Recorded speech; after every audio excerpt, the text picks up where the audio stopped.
अब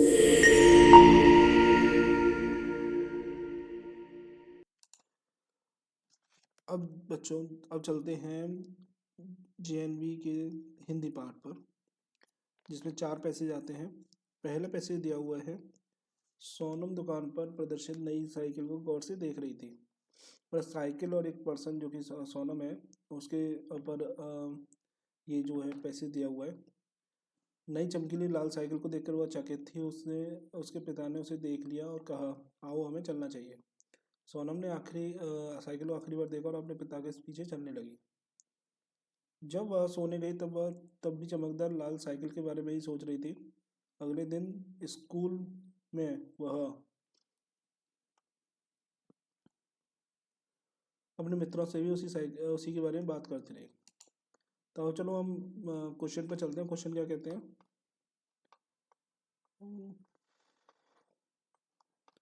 इसमें बच्चों क्वेश्चन नंबर 61 जो एक गायब है, जो मुझे समझ में आ रहा है, तो उसका मैं आपको बता देता हूँ। एक्चुअली क्वेश्चन क्या पीपीटी में रह गया है इसमें।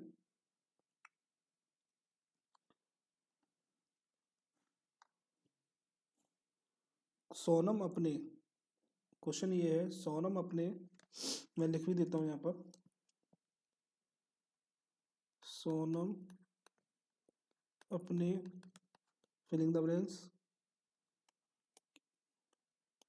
के साथ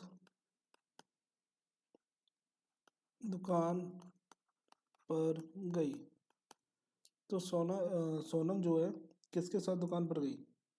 तो जो कि पैसेज में लिखा हुआ है,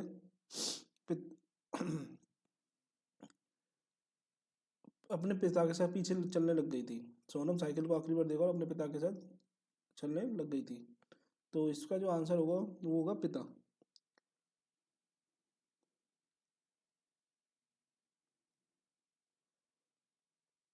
नेक्स्ट क्वेश्चन पर चलते हैं।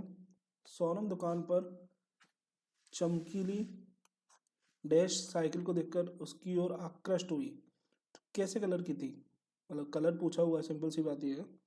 तो इसमें जो है लाल कलर जो होगा, यहाँ पर लिखा हुआ है, जो कि पैसेज में यहाँ पर चमकदार लाल साइकिल के बारे में सोच रही थी। तो इसका जो ऑप्शन होगा, ए ऑप्शन सही होगा।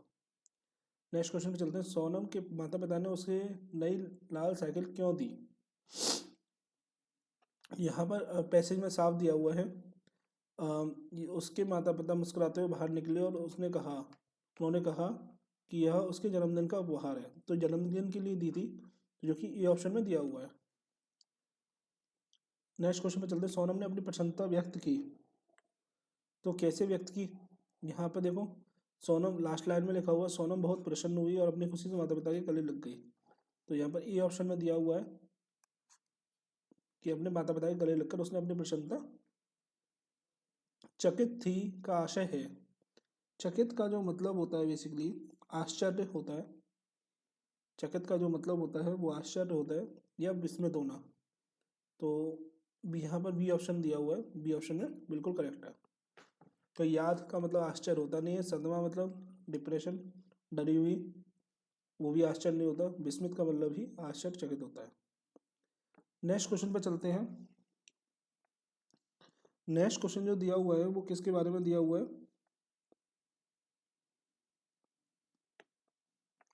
चिड़ियाघर के बारे में दिया हुआ है। तो क्वेश्चन कहते हैं, किसी चिड़ियाघर में विशाल पांडा की देखभाल कठिन क्यों है? किसी चिड़ियाघर में विशाल पांडा की देखभाल करना क्यों कठिन है?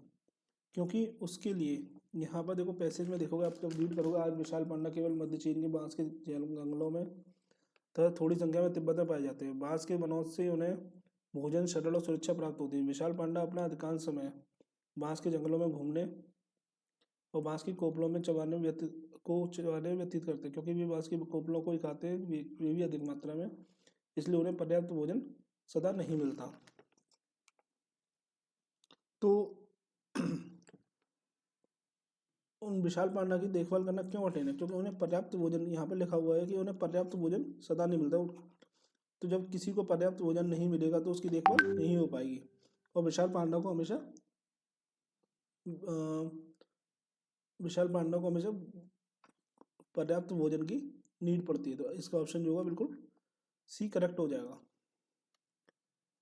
लास्ट लाइन में लिखा हुआ है कि उन्हें केवल चिड़ियाघरों में देखा जा सकता है जहां विशाल पांडा की देखभाल सरल नहीं होती, क्योंकि उन्हें खिलाने के लिए पर्याप्त भोजन प्राप्त करना कठिन होता है।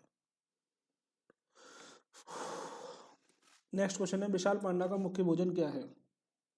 बांस की कोपलें, जो कि आपकी फोर्थ लाइन में दी हुई है, चबाने में व्यस्त रहते हैं, तो बांस की कोपलें ही इनका मुख्य भोजन है विशाल पांडा का। नेक्स्ट क्वेश्चन, यहाँ सुंदर पशु विलुप्त क्यों होता जा रहा है? यह सुंदर पशु विलुप्त क्यों होता जा रहा है? क्योंकि इनका अत्यधिक शिकार हो रहा है। यहाँ पर लाइन लिखा हुआ है, बहुत अधिक शिकार किए जाने और उनके प्राकृतिक निवास स्थानों को नष्ट होने से यह विलोपन का सामना कर रहे हैं, मतलब खत्म होते जा रहे हैं, जो कि दिया हुआ है आपका बी ऑप्शन में।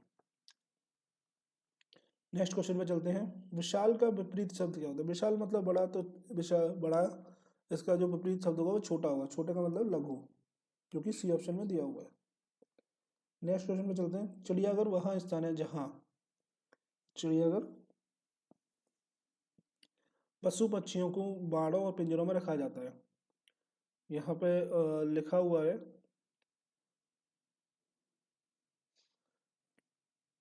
चिड़ियाघर में बेसिकली लिखे काफ़ी खुली जो है जगह होती है, पिंजरे भी होते हैं, वहाँ पे सारे जो पशु पक्षियों को रखा जाता है। तो टी ऑप्शन बिल्कुल सही है। ये ऑप्शन सही नहीं हो सकता, क्योंकि ऐसा नहीं है कि मनोरंजन करते हैं, भोजन और विश्राम करते हैं। भोजन और विश्राम तो कहीं भी कर सकते हैं, अकेले पिंजरे में भी नहीं रख सकते। फिर पिंजरे में रखेंगे तो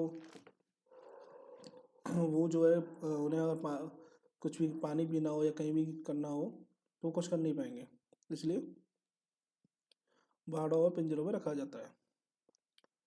नेक्स्ट पैसेज पे चलते हैं, जो कि फूलों से रिलेटेड है, जो कि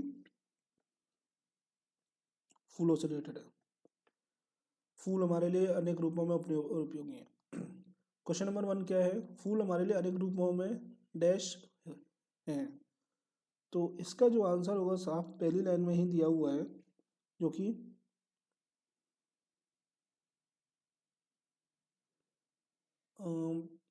बी ऑप्शन में दिया हुआ है, फूल हमारे लिए अनेक रूपों में उपयोगी।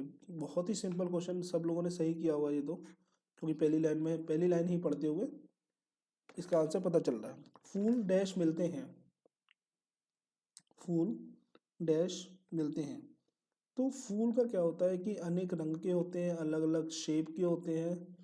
तो सी ऑप्शन बिल्कुल करेक्ट हो जाएगा। जनरल क्वेश्चन है ये, आपको पैसेज पढ़ने की नीड भी नहीं है। फूलों के व्यवहारिक उपयोग क्या हैं? फूलों के जो फूलदानों में सजाना सही बात है, हार बनाना ये भी सही है, प्रार्थना पूजा करना भी ठीक है, बट ये एक जनरल टर्म नहीं है, एक स्पेशल वर्क हो गए। फूलों में, फूलदानों में सजाना, हार बनाना, ये क्या करना है बेसिकली? सौंदर्यता को, सुंदरता को बढ़ा रहे हैं। तो यहाँ पे जो वर्ड यूज किए जाएंगे वो जनरल किए जाएंगे, जनरल यूज किए जाएंगे।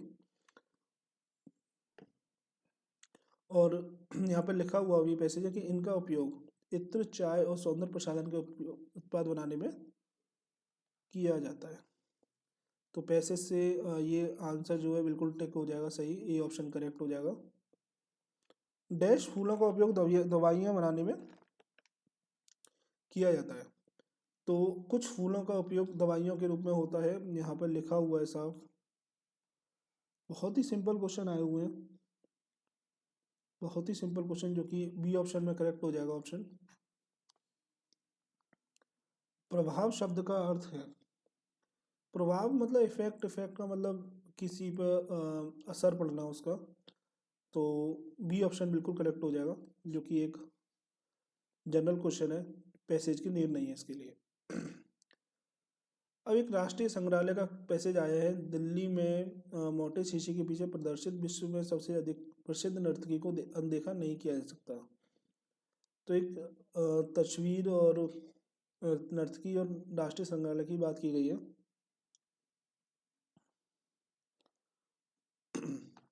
नृत्य, इसका क्वेश्चन आता है, नृत्य करती लड़की को मोटे शीशे के पीछे बंद किया गया है क्योंकि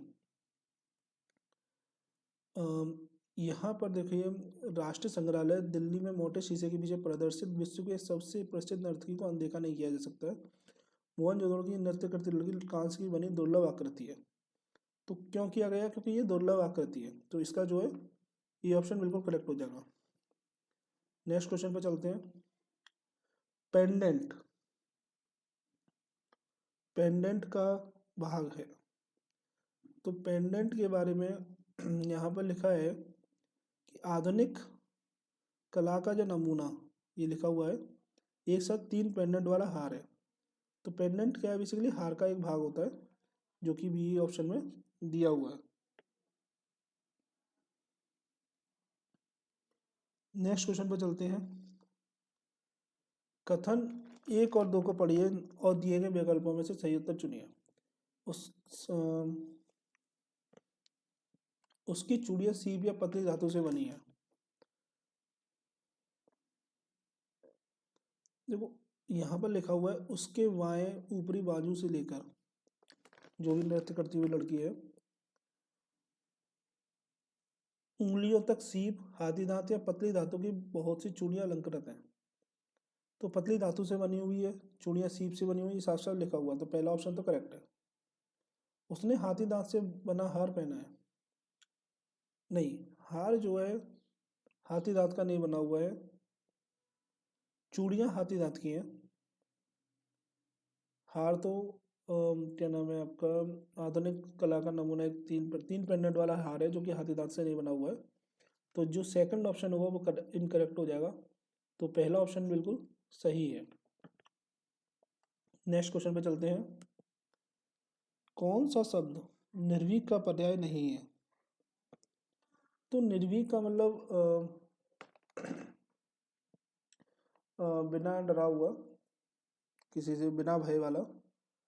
तो इसमें बहादुर, निडर, या किसी से डर ना लगने वाला बहादुर, किसी से डर ना लगना, साहसी मतलब काफ़ी साहस है, तो डरपोक ही इसका जो है पर्याय नहीं होगा। कलाकृति शब्द का अर्थ है, कलाकृति का मतलब क्या है इसमें? कलाकृति मतलब किसी भी मनुष्य द्वारा बनाए गए कला आकृति के बारे में बोला जाता है। तो इसका जो है